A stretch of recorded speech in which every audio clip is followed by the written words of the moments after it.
I guarantee you'll learn at least one thing in this video that makes you a smarter sports bettor. I'm Dante, I run Dante's Data, where we find the most consistent players and teams across all sports every single day. That way you do not have to guess.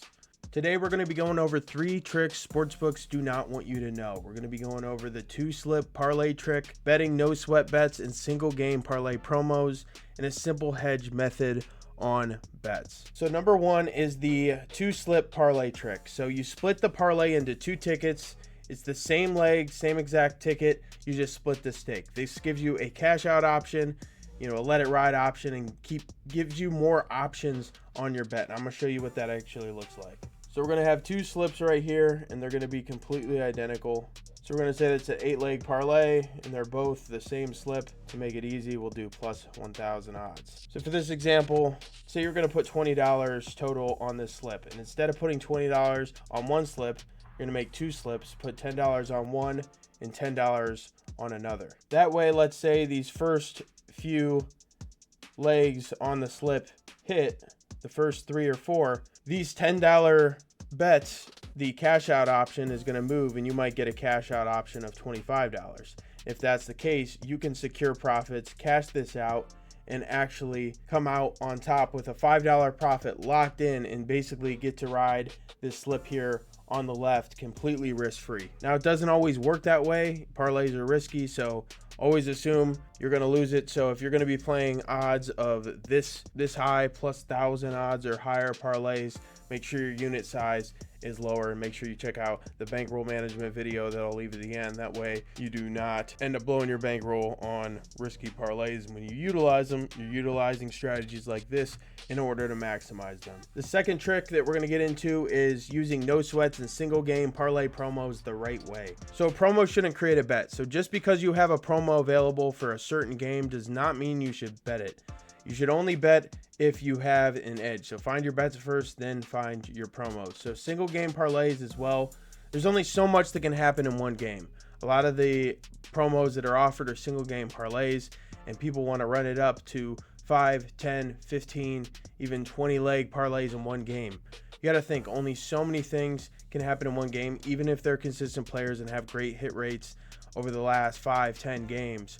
Only so much can happen, and the odds are not as good as you think. It's better off if you're going to be running a parlay like that to spread it out over multiple games. The best move here is, like I mentioned, find your edges, then find your promos, and beware of promoted bets.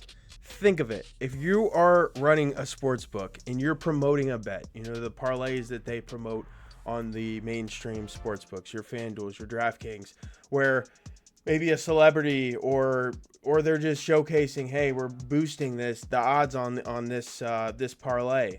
Do you think they're gonna put something out there that they think is gonna definitely happen, or is a good bet to where you have an edge? You do not have an edge when they're putting out a promo like that. It's best to just completely avoid. Also, when they run boosts, for example, when you're running a boosted bet and you're getting, let's say, 100% boost or even a 200% boost, you're really not getting that much of a boost because you have to put forth your money anyways, and that's not accounted for when you get your stake back like it is normally when you place a bet. No, they're going to just deduct that from the total winnings. And number 3, simple way to hedge on big sweats. So let's say mid-game you're not feeling your bet, you can actually reduce risk and kind of get out of the bet you're in the right situations. So let's say another situation that we'll go over, a big parlay is down to the last leg. How do you instantly lock in profits? And then we're going to go over how to trade some upside for less stress. So we're going to have book A and book B. So you get a player at over 19.5 points per game, and you got it at plus 100 odds. So let's say you're getting into the second quarter, approaching halftime, and maybe you don't feel as confident about that bet as you did pre-game. So what you're going to do is you say, man, I wish I didn't place that bet. I don't feel as confident as I did. So what you then do is you then look at another sportsbook, let's say Sportsbook B, and they might have an under 19.5, and they might have it priced live at plus 120. Now, this is actually called middling, to where if you place both these bets either way you win. Either way, you're going to end up at least breaking even.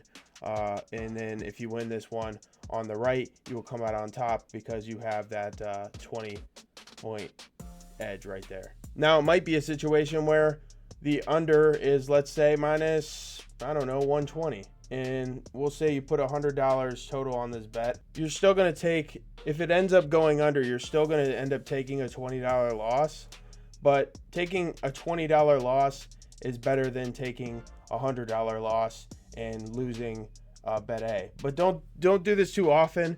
Sometimes it's best to just stick with your gut and not jump the gun, because there's been a lot of times when it'll be halftime and I don't feel confident about a bet, and then it'll completely change in the third quarter or second half of that game and be a completely different situation. So only do this when it makes sense. Another situation is we could have the same situation where we're down to the last leg on our plus 1,000 parlay. So all of our legs hit. We're down to this last leg. We'll just say we put $10 on this slip and we're going to win $100. So we bet, let's say, money line on team one. And let's say they were favorites minus 200 when we bet it. But then there's team two that, let's say, now is priced at plus 200 odds to win. We could go and bet $50 on team two to win and guarantee and lock in a $50 profit either way, worst case. Now, if our parlay ends up losing, yes, we lose out on our $10. We put up $50, but we were able to hit a plus 200 parlay, and our return on that is a $100 profit. We'd get $150 back, but it'd be a $100 profit. Then we'd have to deduct our $10 losses from our parlay, leaving us with a $90 win. Now, if we were to do this and this bet ended up losing here on the right, but our bet on the left won, we would still end up getting about $40, $50 profit locked in over here regardless. So it's a way that you can lock in a win regardless late on your parlays. It's not for some people. Some people just rather let it ride, but this is an option that you can take as well. So 2 slip parlays give you more control. Promos, only do promos on bets you're already going to be placing, that you already have an edge, and use them to your advantage. And stay away from those promos. Do not go for those ones that are built by the sports books. And then simple hedges to reduce big swings. So if you're in a spot you don't like, just at least have it in your head. Be aware that hedging is an option if you want to go that way. And sometimes when you're hedging, you might not end up even securing a profit like I mentioned, where it's risk-free. Sometimes you might be taking a little loss, but it's better than losing your entire bet. So I hope this video helped. Give it a thumbs up if it did, and leave a comment down below. Let me know what else you would like to see. And here's the bankroll management video that I mentioned, and that video is really helpful on how to actually build a bankroll and stay consistent over time, and being able to weather your ups and downs and stay consistent and stay disciplined truly is one of the most important parts, if not the most important part, of sports betting. I will see you guys in the next one.